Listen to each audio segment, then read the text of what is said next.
Hi everyone, welcome to my channel decode with Priyo. आज हम लोग स्टार्ट करने जा रहे हैं रिकर्शन प्लेलिस्ट का हमारा वीडियो नंबर 2। तो वीडियो से जाने से पहले ना मैं आपको छोटा सा एक चीज़ बोल दूँ। मेरा जो सक्सेस का एल्गोरिदम है वो कुछ ऐसा है कि जब तक आपको सक्सेस नहीं मिल जाता ना तब तक आप ट्राई करते रहो। हाँ, हो सकता है आपके सक्सेस के ट्राई करने टाइम आपके पास बहुत सारे बाधाएं आए। मे बी आपको कोड समझ नहीं आ रहा, मे बी आपने जो डिग्री ले ली वो आपको कंज्यूम नहीं हो रहा, एनीथिंग, कोई भी प्रॉब्लम हो सकता है। बस आप एक और बार ट्राई कर लो, क्या पता इस बार ये नो सक्सेस फॉल्स हो जाए।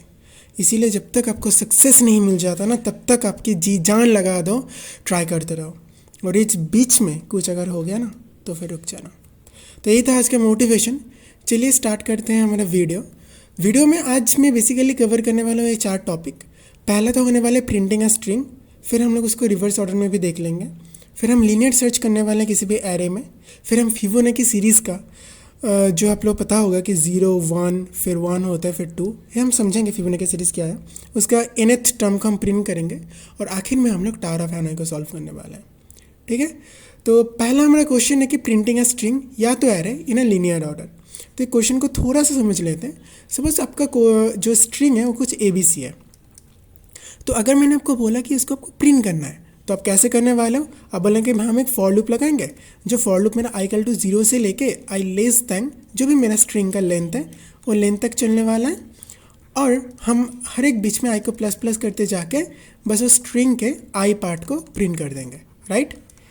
और अगर ये आपका एरे हो तो एरे के केस में भी सेम है। अगर ये आपका एरे A, B, C, इसके केस में भी आपका सेम लॉजिक काम करेगा। पर हमारा टास्क ये है कि हम इसको रिकर्शन से सॉल्व करें। ठीक है, तो रिकर्शन से सॉल्व करने के लिए मैंने आपको 3 चीज़ याद रखने के लिए बोला था। पहला चीज़ है फेथ। आपको फेथ रखना होगा कि रिकर्शन के ऊपर रिकर्शन आपको सॉल्व करके ला देगा। दूसरा चीज़ है बेस केस। बेस केस मतलब हमको रिकर्शन को बताना होगा भाई तू रुक जा, तुझे और जाने की ज़रूरत नहीं। और तीसरी चीज़ है लॉजिक। लॉजिक हम लोग यहाँ पर में बिल्ड कर लेंगे, जो कि हमारा मेनली स्टोरी पार्ट होने वाला है। तो चलिए कोड पे चलते हैं, फिर हम इसको ड्राई रन करके देख लें। तो बेसिकली ये हमारा है रिवर्स स्ट्रिंग। मैंने यहाँ पर डिकोड विद प्रियो एक स्ट्रिंग लिया है जिसका पहला इंडेक्स तो 0। तो मैंने क्या बोला कि मुझे पता नहीं कि स्ट्रिंग में कैसे प्रिंट करूँगा, पर मुझे इतना ज़रूर पता है कि मैं स्ट्रिंग का पहला कैरेक्टर प्रिंट कर सकता हूँ। क्योंकि देखो मैंने इंडेक्स भेजा है और स्ट्रिंग भी भेजा है, तो मैं डेफिनेटली बोल सकता हूँ कि str जो मेरा इंडेक्स है वो मेरा पहला स्ट्रिंग होने वाला है। और मैंने रिकर्शन के ऊपर फेथ रखा। मेरा रिकर्शन क्या है? Reverse string. मैंने फेथ रखा कि ये मेरा बाकी के जितने भी सारे कैरेक्टर है वो मुझे प्रिंट करके ला देगा। तो मैंने तो पर्टिकुलर इंडेक्स को प्रिंट कर लिया, और इंडेक्स के +1 से लेके आखिर तक, मतलब जो भी मेरा डिकोड विथ था प्रियो था, उस डिकोड विथ का डी को तो मैंने प्रिंट कर दिया, पर बाकी का केस में जो ई से लेके वो तक वो मेरा रिकर्शन मुझे सॉल्व करके ला देगा। ये मैंने रिकर्शन के ऊपर फेथ रखा। तो पहले तो मैंने स्टोरी लिख दिया कि पहला कैरेक्टर मैं प्रिंट कर दूंगा और बाकी का कैरेक्टर रिकर्शन संभाल लेगा। अब मुझे रखना है कि बेस केस मुझे लिखना है कि देखो मुझे रिकर्शन को बताना होगा कि कब रुकना है। यहाँ पर हमेशा इंडेक्स +1 हो रहा है, ठीक है।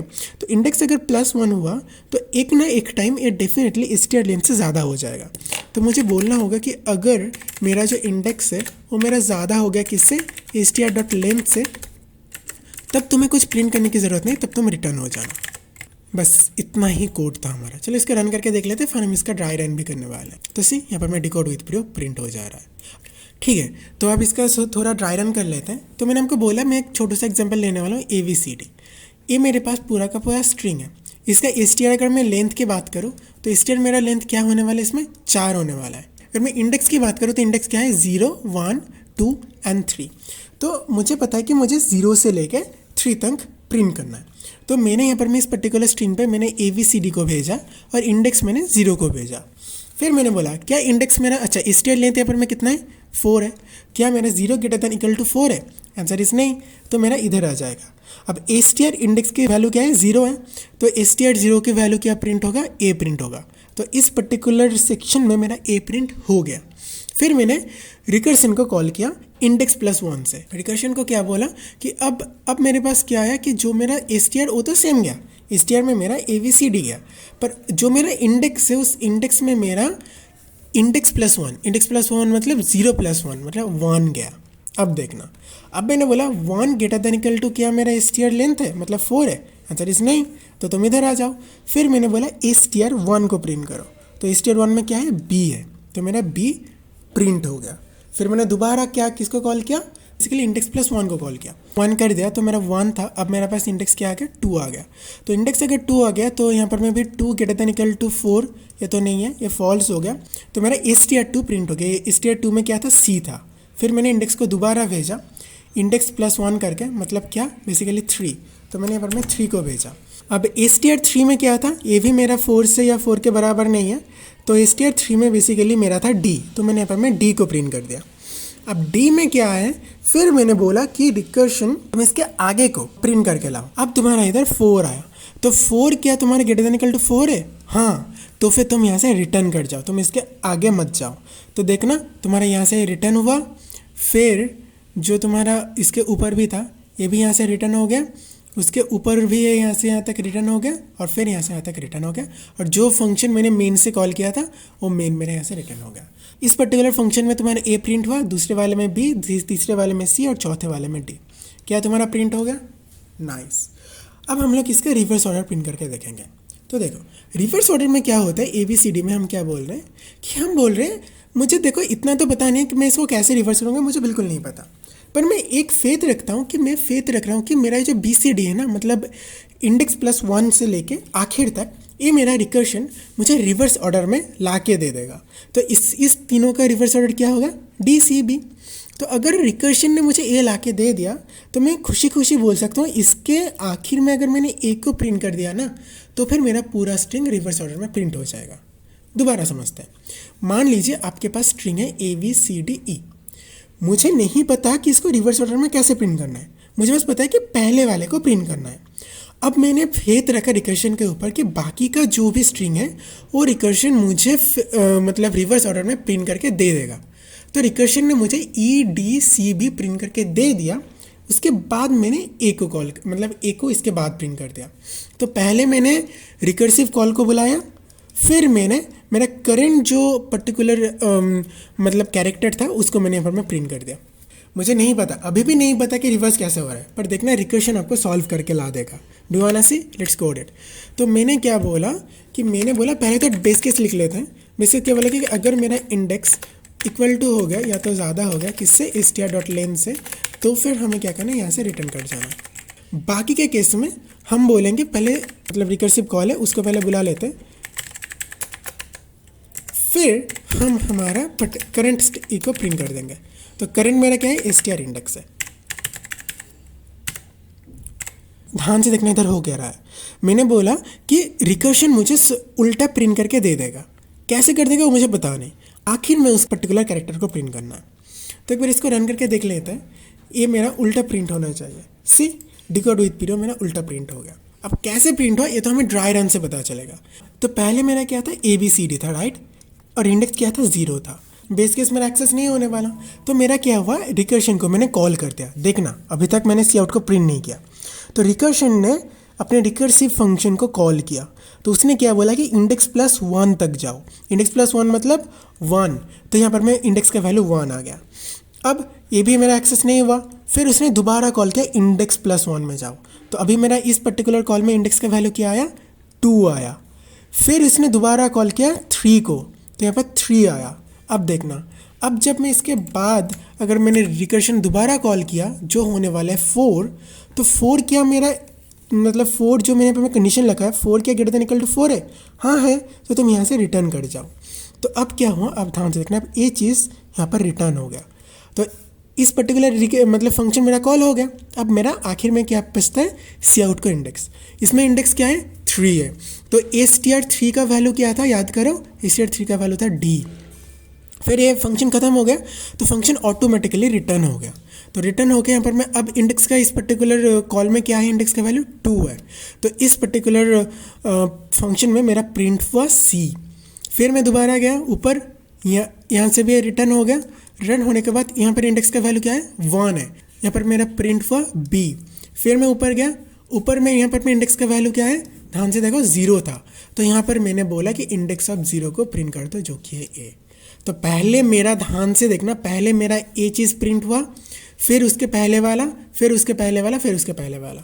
तो क्या मेरा डी सी बी ए प्रिंट हो गया। देखा आपने, आपने बस फेथ रखा, आपने कुछ भी नहीं किया, कोई भी अपने फॉर लूप नहीं चलाया, बस आपने बता दिया कि मुझे अगर गलती से भी इंडेक्स का ज़्यादा हो गया ना तब रुक जाना, और बाकी का चीज़ अपने रिकर्शन को दे दे, रिकर्शन आपको सॉल्व करके ला देगा। This is the beauty of recursion. अब हम क्या करने वाले हैं, अब हम अपना दूसरा कोड करने वाले हैं जिसका नाम है लीनियर सर्च। तो लीनियर सर्च का कोड थोड़ा सा देख लेते हैं। तो लीनियर सर्च में आपको क्या करना है कि आपके पास एक पहले तो टारगेट का वैल्यू होगा, मान लीजिए यहाँ पर मैं टारगेट के केस में 3 है, और आपके पास एक एरे होगा जो यहाँ पर मैं जिसका नाम होगा एरे, उसका इंडेक्स कहाँ से लेके 0 1 2 3 4। आपको फाइंड करना है कि आपका टारगेट इस पर्टिकुलर एरे के अंदर है कि नहीं। अगर है तो फिर आप उसका इंडेक्स को रिटर्न करना, ठीक है। इसका इंडेक्स क्या है 2, तो 2 रिटर्न हो जाएगा। और मान लीजिए ऐसा कुछ जिसके अंदर नहीं है, जैसे कि 100 इसके अंदर नहीं है, तो फिर आप उस केस में क्या रिटर्न करना, -1 रिटर्न करना। तो आप इसको फॉर लूप से तो इजीली सॉल्व कर दोगे। आप 0 से लेके n-1 तक जाओगे, हर एक टाइम आप चेक करते रहोगे कि आपका एरे ऑफ आई आपका टारगेट के बराबर तो नहीं। अगर बराबर हो गया, पर्टिकुलर इंडेक्स था, आप इंडेक्स को हम यहाँ पर रिटर्न कर दोगे, और अगर नहीं रहा फिर इस फॉर लूप से बाहर आ गए तो आप रिटर्न -1 कर दोगे। तो ध्यान से देखना हम इसको रिकर्शन से कैसे सॉल्व करने वाले हैं। तो मेरे पास ये एरे था, मैंने हालांकि मैं वेक्टर लिया है, कोई डोंट वरी, ये सेम चीज़ है एरे का ही। फिर मैंने क्या किया, यहाँ पर मैं एक लीनियर सर्च के फंक्शन कॉल किया जहाँ पर इंडेक्स का वैल्यू 0 से जा रहा है, और साथ ही साथ यहाँ पर मुझे और एक चीज़ लेना था जिसका नाम है टारगेट। मैं इस केस में टारगेट का वैल्यू क्या करने वाला हूँ, मैं इस केस में 6 लेने वाला हूँ, और जो मेरा फंक्शन है इस फंक्शन में भी मैं टारगेट को कॉल कर देने वाला हूँ।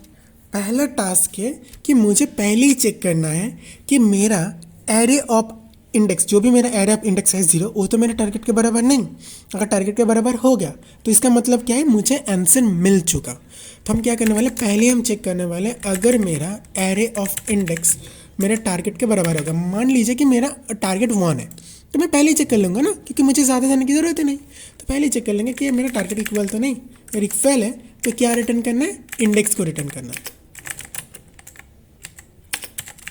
मेरा यहाँ पर मेरा इंडेक्स रिटर्न हो गया। और मान लीजिए कि कुछ टाइम ऐसा हुआ कि बाकी का केस अगर मुझे नहीं मिला, तो बाकी का जितने भी सारे एलिमेंट्स है वो कौन ला के देगा, रिकर्शन ला के देगा। तो मैंने बोला कि जो बाकी का केस तो मुझे नहीं पता, पर रिकर्शन मुझे ला के दे सकता है, किसको, एरे को, इंडेक्स के बाकी इंडेक्स को और टारगेट को। मतलब टारगेट बेसिकली मैंने उसको ढूंढना है। तो एक केस मैंने सॉल्व किया, अगर मेरा पहला ही जो एलिमेंट है वो मेरा टारगेट के इक्वल हो गया तो हम इंडेक्स को निकाल देंगे। मुझे और एक केस भी तो संभालना है, अगर मेरा इंडेक्स में इक्वल ना रहा, सोचो कि मेरे पास ये जो इंडेक्स +1 करता रहा और मैं आखिर तक पहुंच गया और मुझे टारगेट अभी तक मिला ही नहीं, तो मुझे रिटर्न भी करना है। तो पहले यहाँ हम एक बेस केस डाल देंगे। बेस केस क्या, अगर जो भी मेरा इंडेक्स है, मतलब जो भी मेरा इंडेक्स है वो मेरा अभी तक एरे के साइज से ज़्यादा हो गया या तो इक्वल टू हो गया, तो फिर इसका मतलब मुझे नहीं मिला। क्या नहीं मिला, पर्टिकुलर इंडेक्स नहीं मिला, इसलिए तब हम रिटर्न -1 कर देंगे। इस केस में मेरा 6 है, तो 6 के केस में मेरा क्या होने वाला है, चेक कर लो। 6 में केस में 0 1 2 3 4 5 मेरा होना प्रिंट हो जाए, 5 प्रिंट हो गया, परफेक्ट। अपने पर मैं -4 डाल दिया, तो -4 में क्या इंडेक्स आना चाहिए, -1 आना चाहिए, आ रहा है, perfect. So this is the code. ठीक है, अब जल्दी से इसका भी ड्राई रन कर लेते हैं। तो मेरे पास एरे था A और मेरे पास जो टारगेट था वो था 3। तो ध्यान से देखना, पहले मेरे पास इंडेक्स क्या आया, 0 आया। तो क्या मेरा 0 ग्रेटर देन 5 है, आंसर इज नो। क्या मेरा ARR 0 मतलब 1 क्या टारगेट के इक्वल है, नहीं। तो भी मैंने ये 2 कोड को एग्जीक्यूट नहीं किया, मैं चला आया रिकर्सिव कॉल करने। तो रिकर्सिव ने क्या बोला कि मेरा इंडेक्स 1 को लेकर तुम सर्च करके आओ। तो यहाँ पर मैं आ गया इंडेक्स 1 को लेकर।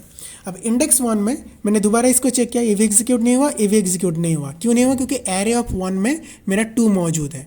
तो फिर मेरा दोबारा रिकर्सिव कॉल आया, इधर आया। रिकर्सिव ने क्या बोला, तुम 2 को लेके मतलब 2 को लिए चेक करके आओ। तो 2 में ध्यान से देखना, ये तो पहला वाला तो एग्जीक्यूट नहीं हुआ, पर दूसरे वाले में ARR2 में मेरा क्या था, 3 था। क्या 3 इक्वल टू 3 है, हाँ। तो तुम यहाँ से क्या रिटर्न करो, इंडेक्स अभी करंट इंडेक्स क्या है, 2 है, तो तुम यहाँ से 2 को रिटर्न कर दो। तो ये मेरा फंक्शन इसको 2 रिटर्न करके दा देगा। अब इस पर्टिकुलर जो फंक्शन था ना लीनियर सर्च का, ये तो मेरा इसका आंसर 2 आ गया, तो यहाँ से क्या रिटर्न होगा, 2 रिटर्न होगा। तो इस केस में मेरे पिछले वाले फंक्शन का भी इसका आंसर 2 आ गया। अब ए भी क्या रिटर्न करेगा, 2 को रिटर्न करेगा। इसीलिए जो मेरा int मेन में प्रिंट हुआ वो मेरा 2 प्रिंट हुआ। क्लियर। अब मान लीजिए कोई एलिमेंट है ही नहीं, तो ध्यान से देखना, जब रिकर्सिव कॉल होते होते जाएगा तो एक टाइम पे ये पर्टिकुलर इंडेक्स तो कभी एग्जीक्यूट होगा ही नहीं, पर मेरा इंडेक्स इंक्रीज होता जाएगा और एक टाइम पे इंडेक्स मेरा साइज़ के बराबर हो जाएगा। इसका मतलब मुझे एलिमेंट मिला ही नहीं, तब हम यहाँ से रिटर्न कर जाएंगे और रिटर्न क्या करेंगे -1, इसीलिए मेरा -1 प्रिंट हुआ। क्लियर है इतना? गुड। अब हम लोग हमारे तीसरे क्वेश्चन के ऊपर आ जाते हैं, जो कि हमारा है फिबोनाची सीरीज।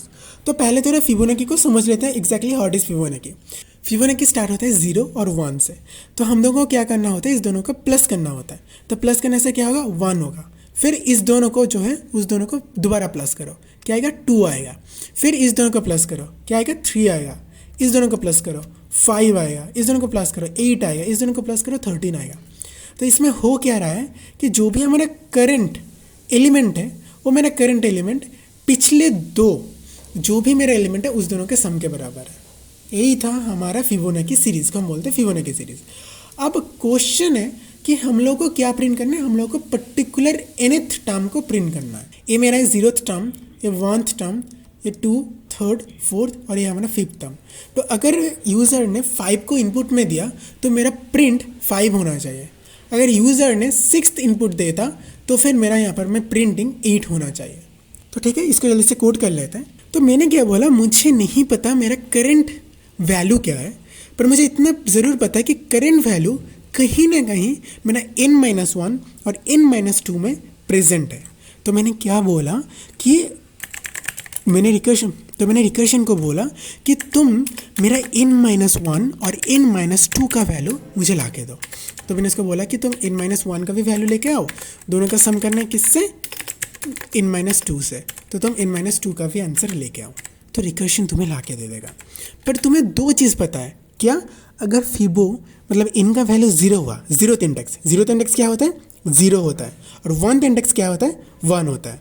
इसीलिए हम लिखने वाले कि अगर मेरा n का वैल्यू 0 के बराबर हुआ तो फिर हमें क्या रिटर्न करना है, यहाँ से मुझे 0 को रिटर्न करना है। और अगर मेरा n का वैल्यू 1 रहा तो फिर मुझे क्या रिटर्न करना है, तो फिर मुझे रिटर्न करना है 1 को। ध्यान से देखना, इस दोनों में कहीं ना इस दोनों को मैं मर्ज कर सकता हूँ। कैसे कर सकता हूँ, हम बस इसीलिए लिख सकते हैं अगर मेरा n का वैल्यू 0 या तो 1 रहा तो फिर हम रिटर्न 1 n कर सकते हैं। क्यों, देखो जब n का वैल्यू 0 आएगा तो हम लोग किस 0 को रिटर्न कर देंगे, और फिर n का वैल्यू क्या आया, अगर 1 आया तो फिर हम n को ही मतलब 1 को ही रिटर्न कर देंगे। सही था, इजी सा कोड था। अब इसको थोड़ा रन करके देख लेते हैं क्या मेरा 5 प्रिंट हो रहा है कि नहीं हो रहा। देखना ध्यान से, 5 प्रिंट हो रहा है। और 6 के केस में क्या था, मेरा 6 के केस में 8 था। तो 6 को भी प्रिंट करके देख लेते हैं ये भी ट्रू हो रहा है कि नहीं हो रहा। हो रहा है, ईजी है। तो यही था हमारा फिबोनाची सीरीज। अब इसके ना एक आपको बहुत अच्छा चीज़ समझ में आएगा जिसको हम बोलते हैं रिकर्सिव ट्री। अगर अपने रिकर्सिव ट्री को ड्रॉ करना आपको आ गया तो फिर आने वाले वीडियो में जब हम लोग ट्री, बाइनरी सर्च ट्री ये सब पढ़ने वाले हैं तो कोई भी आपका क्वेश्चन रुकेगा नहीं, आप हर एक क्वेश्चन सॉल्व कर सकते हो। तो मैंने क्या बोला, मैंने अपने फंक्शन को फिबो ऑफ 5 भेजा। ठीक है, फिबो ऑफ 5 ने क्या किया, उसने बोला मुझे पहले का 2 ला के दो। पहले का 2 क्या है, फिबो ऑफ 5-1 मतलब 4, और फिबो ऑफ 5-2 मतलब क्या है, 3। तो ये दोनों मुझे ला के देने वाला है।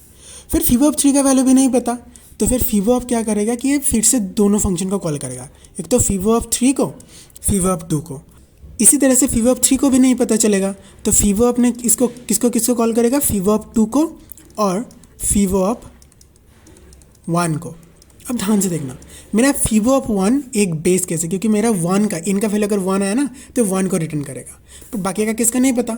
तो हम क्या करेंगे, फिबो ऑफ 3 को दोबारा कॉल करने वाले हैं, किसके साथ, फिबो ऑफ 2 के साथ और फिबो ऑफ 1 के साथ। फिबो ऑफ 2 को सेम, फिबो ऑफ 2 किसके साथ होने वाला है, fibo of 2-1 1 and fibo of 2-2 which is 0। ठीक है, इसी तरह से मेरे पास दोबारा आ गया फिबो ऑफ 2, तो ये भी मेरा क्या होने वाला है, फिबो ऑफ 1 होने वाला है एंड फिबो ऑफ 0 होने वाला है। क्लियर है इतना। अब चलिए इसको देख लेते हैं। अब ध्यान से देखो, इस हर एक केस में मेरे पास बस एक ही बच जा रहा है जो कि फिबो ऑफ 2। तो इस फिबो ऑफ 2 को हम यहाँ पर मैं दोबारा कॉल करने वाले हैं किसको, फिबो ऑफ 1 को और फिबो ऑफ 0 को। अब ध्यान से देखना, ये जो फिबो ऑफ 1 है, fibo of 0, fibo of 1, fibo of 1, sorry fibo of 1, fibo of 0, fibo of 1, fibo of 0, fibo of 1, ये सारे मेरे बेस केस है, मतलब इन सब का आंसर हमें पता है। तो इसी तरीके से ये जो फंक्शन कॉल होगा, ये फंक्शन मुझे क्या रिटर्न करेगा, 1 रिटर्न करेगा। और ये जो फंक्शन है ये मुझे क्या रिटर्न करेगा, ये मेरा 0 रिटर्न करेगा। ये मुझे 1 रिटर्न करेगा, ये भी 1, ये भी 0, ये 1, ये 0, ये 1। तो मेरा ये यहाँ से 1 रिटर्न किया और 0 रिटर्न किया, इस दोनों का सम को मुझे रिटर्न करना है। तो 1 और 0 का सम क्या होगा, 1 होगा। तो fibo_2 मुझे 1 ला के देगा, और fibo_1 ने 1 ला के दिया, fibo_2 में नहीं 1 ला के दिया, तो इस दोनों का प्लस क्या होगा, 2 होगा। तो fibo_3 ने 2 ला के दिया। अब fibo_2 का यहाँ पर में भी आंसर क्या आएगा, 1 आएगा। तो 1 और 2 मिलकर क्या आएगा, 3 आएगा। तो यहाँ से तो मेरा 3 रिटर्न होगा। इस केस में देख लेते हैं, 1 और 0 का प्लस होगा क्या होगा, 1 होगा। यहाँ से तो 1 रिटर्न आया। तो एक चीज़ यहाँ से देखो, fibo_3 का वैल्यू क्या आता है, fibo_3 का वैल्यू 1 + 1 2 होएगा। तो ये तो 2 हो गया। अब आखिर में मैंने ये रिकर्सिव कॉल मुझे 3 ला के दिया, fibo_3 ने मुझे 2 ला के दिया, तो दोनों का सम क्या होगा, 5 होगा। तो ये 5 हो गया। तो क्लियर हुआ कैसे आपके एक फंक्शन ने बाकी फंक्शन को कॉल किया और आपको बाकी सोचने की ज़रूरत ही नहीं पड़ी कि रिकर्शन काम कैसे कर रहा है, पर वो अपने आप में बहुत माहिर है, उसने आपका क्वेश्चन सॉल्व कर दिया। So this is the third question. मैंने चौथा क्वेश्चन सॉल्व नहीं किया जो था टावर ऑफ हैनॉय, क्योंकि मुझे लगा कि टावर ऑफ हैनॉय अपने आप में एक लंबा टॉपिक है, तो इसको मैं नेक्स्ट वीडियो में सॉल्व करने वाला हूँ, जो आज ही मैं पोस्ट करने वाला हूँ। तो आज के लिए बस इतना ही, मिलते हैं नेक्स्ट वीडियो में जो कि होने वाला टावर ऑफ हैनॉय। और in this 3 topics if you have any doubt so far, so please do let me know. मिलते हैं अगले वीडियो में, तब तक के लिए बाय बाय।